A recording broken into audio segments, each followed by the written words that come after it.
അയ്യപ്പേട്ട, സംസ്ഥാന സമ്മേളനത്തിൽ മുഖ്യമന്ത്രി പിണറായി വിജയന്റെ അപ്രമാദിത്വമാണെന്നാണ് എല്ലാവരും പറയുന്നത്. പക്ഷേ അതിനിടയിലും ചങ്കൂറ്റമുള്ള ചില നേതാക്കളൊക്കെ വിമർശനവും ഉന്നയിച്ചിട്ടുണ്ട്. അതെന്തുകൊണ്ടാണ് മുഖ്യധാരാ മാധ്യമങ്ങൾ ഈ വാർത്തയാക്കാത്തത്? അതായത് പിണറായിക്കെതിരെ ഒരു എതിർ ശബ്ദം ഉണ്ടായി എന്ന് പറയുന്നത് ഒരു വാർത്ത തന്നെയാണ്.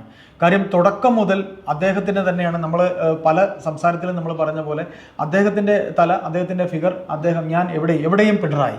അടുത്തൊരു ഭരണത്തിന് ഇനി അതായത് 10 മാസത്തെ കാലയളവ് പോലും ഇല്ല. നാളെ തിരഞ്ഞെടുപ്പ് നടക്കാൻ പോകുന്നു, അദ്ദേഹം വീണ്ടും മുഖ്യമന്ത്രിയായി എന്ന സ്റ്റൈലിലേക്കൊക്കെയാണ് കാര്യങ്ങൾ പോകുന്നത്.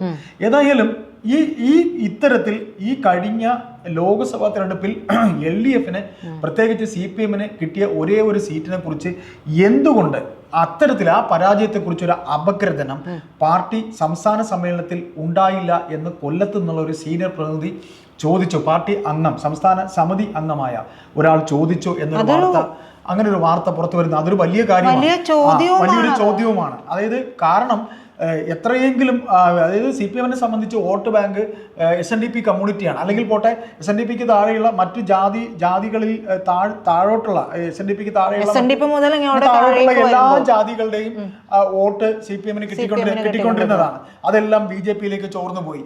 എന്തുകൊണ്ട് അങ്ങനെ സംഭവിച്ചു എന്നുള്ളൊരു അവലോകനം ചെയ്യുന്നതായോ അല്ലെങ്കിൽ ചെയ്തതായോ കണ്ടില്ല. പകരം ഭരണത്തിലെ, അതായത് ഈ പറയുന്ന സർക്കാരിൻ്റെ കാര്യങ്ങളെ സംബന്ധിച്ച് അദ്ദേഹത്തിനെ ഇങ്ങനെ പുകഴ്ത്തിക്കൊണ്ടിരിക്കുന്ന ഒരു ചേഷ്ടയാണ് കണ്ടുകൊണ്ടിരിക്കുന്നത് എന്ന് അദ്ദേഹം പറഞ്ഞു.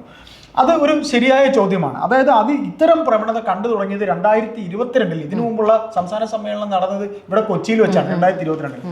അന്നും ഈ ഇടതുപക്ഷ സർക്കാർ ഭരിക്കുന്ന സമയത്ത് അന്നും ഇതേപോലെ നവകേരള രേഖ എന്നൊരു സാധനം ചർച്ചയിൽ കൊണ്ടുവന്ന് അതിൽ കേന്ദ്രീകരിച്ചു. അതായത് ഇത് ഇത്രയേ ഉള്ളൂ.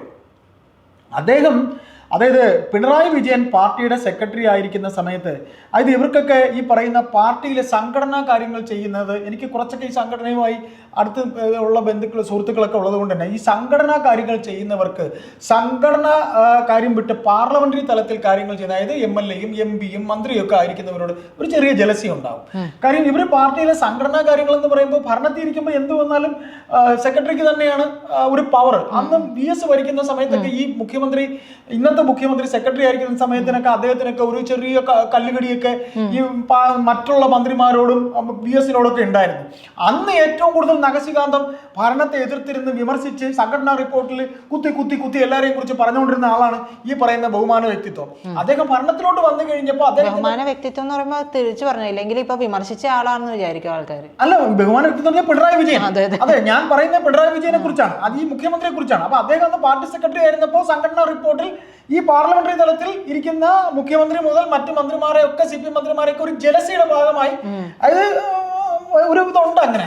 അപ്പൊ മാറിയിട്ടില്ല. അപ്പൊ അദ്ദേഹം അന്ന് വിമർശിച്ചിരുന്നു. ഇന്നിപ്പോ അദ്ദേഹം ഇതായി പാർലമെന്ററി തലത്തിൽ ഇപ്പൊ 2 തവണ മുഖ്യമന്ത്രി, അടുത്ത 3-ാം തവണ ഉടുപ്പ് തച്ചിരിക്കുന്നു.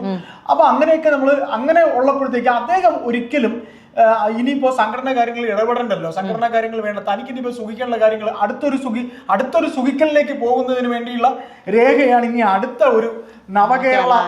അന്ന് നവകേരള രേഖയാണെങ്കിൽ ഇന്ന് നവകേരളത്തിന്റെ പുതുവഴികൾ ഇനി വെട്ടിത്തെളിച്ച വഴികളിലൂടെ അദ്ദേഹത്തിന് ഇനി പോകണം.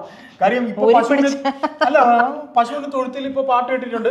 ഇനി അടുത്ത വെട്ടിത്തെളിച്ച് ഇനിയിപ്പോ വേറെ എന്താണ് ഇനി അടുത്ത സൂഹിക്കാനായിട്ട് ഉണ്ടാക്കാൻ പോകുന്നത്. ഇപ്പൊ 40 പോലീസ്, എത്ര അകമ്പടി വണ്ടി, ഇനി അടുത്തൊരു ഭരണം കൂടെ വരുമ്പോൾ 70 പോലീസ്, 700 പോലീസ്, 70 വണ്ടി ഒക്കെ ആയിരിക്കും. ഏതായാലും അത്തരത്തിൽ, അതായത് അങ്ങനെ 2022-ൽ നവകേരള രേഖ അവതരിപ്പിച്ച ചർച്ച അതിൽ കേന്ദ്രീകരിച്ചു. ഇപ്പൊ കൊല്ലത്ത് നവകേരളത്തിന്റെ പുതുവഴികൾ എന്ന് ഇങ്ങനെ വികസന രേഖയാണ് ഇപ്പൊ ചർച്ച ചെയ്തുകൊണ്ടിരിക്കുന്നത്.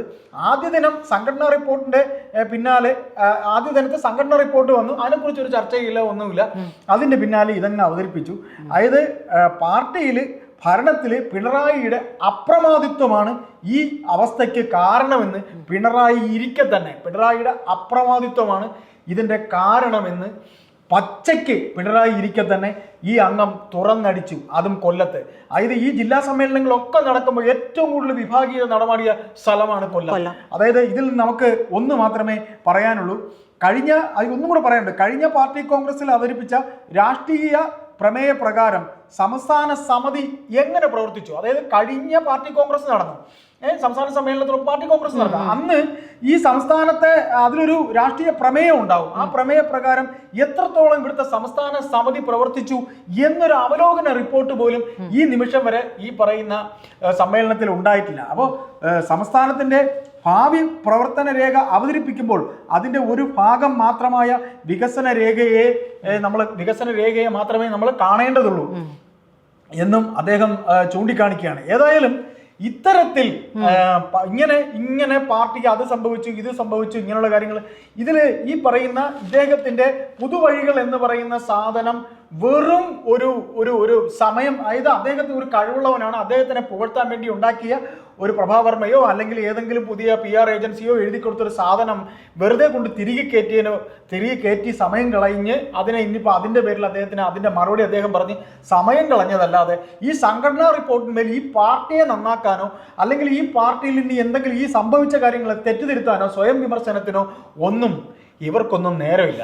അതാണ് ചേട്ടൻ ഞാൻ പറഞ്ഞപ്പോ ഞാൻ ആലോചിച്ചത്, പാർട്ടിയെ നന്നാക്കാന്ന് പറഞ്ഞാൽ പാർട്ടി നന്നാവണം എന്നുണ്ടെങ്കിൽ ആദ്യം ഈ കാരണഭൂതനെ എടുത്ത് പുറത്തിടേണ്ടി വരും. അല്ല, ഇതിപ്പോ നമുക്ക് നമ്മുടെ ഈ സംസാരം തുടങ്ങിയപ്പോൾ പറഞ്ഞതുപോലെ മറ്റു മാധ്യമങ്ങളിലും എല്ലാത്തിലും വന്ന് പിണറായിസം എന്നൊക്കെ പറയുമ്പോൾ ഈ പറയുന്ന കൊല്ലത്തെ ഒരു പ്രതിനിധിക്കെങ്കിലും ഇത്തരത്തിൽ പറയാൻ ചങ്കൂറ്റം ഉണ്ടായല്ലോ എന്നുള്ള കാര്യത്തിൽ നമുക്ക് ഈ ഭരണത്തിൽ ഏറെ വിമർശനങ്ങൾ പറയാനുള്ള കേരള സമൂഹത്തിന് സന്തോഷിക്കാൻ വകയുണ്ട് എന്ന് തന്നെ പറയാം. അല്ലയോ രാജാവേ, നിങ്ങൾ നഗ്നനാണ് എന്ന് തുറന്നു പറയാനുള്ള ഒരു മനസ്സ് ഒരു പ്രതിനിധിക്കെങ്കിലും ഉണ്ടായല്ലോ. ഒരു പ്രതിനിധി അത് ചങ്കൂറ്റത്തോടെ പറഞ്ഞതിൽ നമുക്ക് എന്ത് പറയാം. സത്യത്തിൽ അദ്ദേഹത്തിനൊരു ലാൽസലാം. അദ്ദേഹത്തിന്